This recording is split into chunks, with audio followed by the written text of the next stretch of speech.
ये भी लगा था।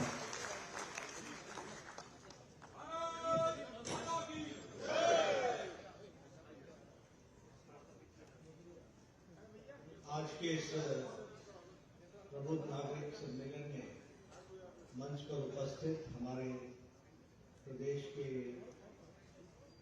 बहुत ही कर्मशील और संवेदनशील अध्यक्ष श्री विष्णुदत्त शर्मा जी, आप सबके लोकप्रिय पूर्व में सांसद रहे मेरे साथ और वर्तमान में मिनिस्टर और यहाँ के प्रतिनिधि हमारे प्रिय मित्र राकेश सिंह जी, हमारे संसद में हम सबके साथ काम करने वाली हमारी बहुत ही आदरणीय बहन सुमित्रा जी, कविता पाटीदार जी और हमारे आप सबके प्रिय प्रत्याशी श्री आशीष दुबे जी, हमारे लंबे समय से साथी और वर्तमान में विधायक अजय बिश्नोई जी, अशोक रोहानी जी, सुशील तिवारी जी, अभिलाष पांडे जी, संतोष जी, नीरज सिंह जी और यहाँ इतनी बड़ी संख्या में एकत्र आए हमारे जबलपुर के सभी प्रबुद्ध नागरिकगण, देवी और सज्जनों, मीडिया के मेरे साथी, प्रिंट मीडिया, इलेक्ट्रॉनिक मीडिया के मेरे साथी, मेरा ये सौभाग्य है कि मुझे आज आप सबके दर्शन करने का सौभाग्य मिला है और आप सबके साथ बातचीत करने का भी मुझे सौभाग्य मिला है। आप सब लोग जो समाज का नेतृत्व करते हैं, उनके साथ कुछ वार्तालाप होती है और कुछ बातों पर चर्चा होती है तो आपके माध्यम से वो समाज में प्रतिबिंबित होता है, एम्प्लीफाई होता है और समाज के लोगों को उसके बारे में जानकारी मिलती है। इसलिए आप लोगों के साथ वार्तालाप होना मैं विशेष समझता हूँ और मैं जब यहाँ आया हूँ तो हमारे 64 योगिनी अपने माता को नमन करते हुए अपनी बात को प्रारंभ करता हूँ। साथ ही साथ नंदकेश्वर मंदिर को भी और माता को भी हम नमन करते हुए, जहाँ शिव जी ने तपस्या की थी, ऐसे स्थान को भी मैं नमन करता हूँ और अपनी बात को प्रारंभ करना चाहता हूँ। और मैं जबलपुर में आऊँ और रानी दुर्गावती जी को याद न करूँ और उनके प्रति नमन न करूं, उन्हें नमन न करूं तो शायद मेरी यात्रा अधूरी होगी, तो उनको भी मैं नमन करते हुए अपनी बात को प्रारंभ करूंगा। आज चुनाव की बेला है, आने वाले समय में आप सब लोग इस चुनाव में अपने आप का पूरा योगदान करेंगे और मैं भारतीय जनता पार्टी के एक कार्यकर्ता के नाते आपसे अपील करने के लिए आया हूं कि आप भारतीय जनता पार्टी को अपना ही समर्थन नहीं बल्कि अपने व्यक्तित्व के पूरी योग्यता को उपयोग करते हुए समाज के ज्यादा से ज्यादा लोगों का आशीर्वाद भारतीय जनता पार्टी को मिले, यह निवेदन करने के लिए मैं आया।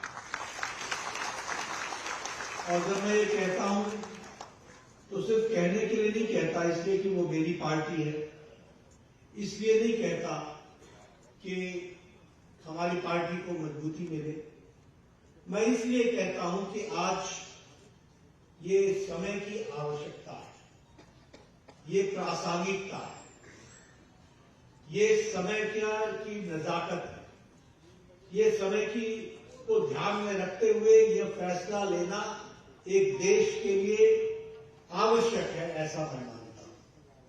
और मैं ही नहीं सिर्फ मानता, मुझे पूरा विश्वास है कि आप भी मानते हैं।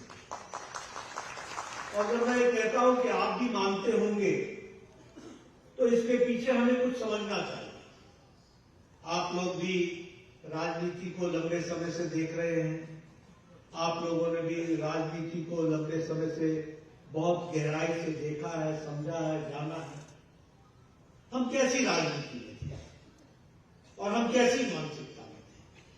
हम ऐसी मानसिकता में थे या ऐसी मानसिकता में हमें पहुंचा दिया गया था जहां हमारे जहन में बैठ गया था कि अब कुछ नहीं बदलने वाला है, ये तो ऐसे ही चलेगा।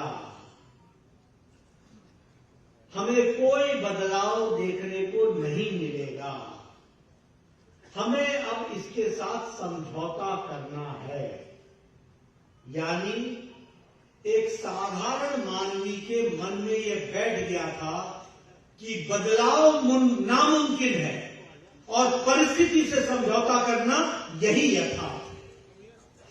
लेकिन आज 10 साल के मोदी जी के नेतृत्व के बाद आज साधारण मानवी के मन में यह ध्यान में आया है कि नहीं, बदल सकता है, बदला है और आगे बदलेंगे। इस तरीके की परिस्थिति आ सकती है।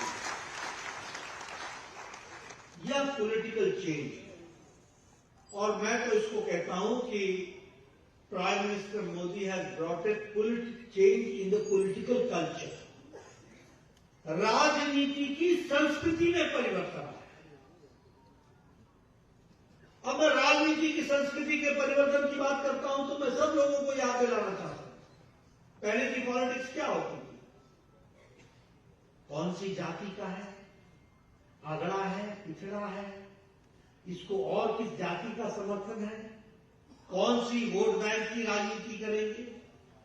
यानी जातिवाद प्रभावित, जातिवाद को मुख्य चुनाव जीतने का आधार मानकर राजनीति करने का तरीका। दूसरा तरीका क्या था कि परिवारवाद, डायनेस्टिक रूल्स, एक ही परिवार के लोग चले हुए,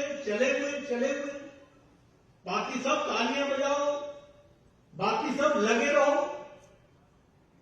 और उसके साथ साथ हमने देखा वोट बैंक पॉलिटिक्स। अपनी बात को प्रारंभ करना चाहता हूं और मैं जबलपुर में आऊं और रानी दुर्गावती जी को याद न करूं और उनके प्रति नमन न करूं, उन्हें नमन न करूं तो शायद मेरी यात्रा अधूरी होगी। तो उनको भी मैं नमन करते हुए अपनी बात को प्रारंभ करता हूं। आज चुनाव की बेला है।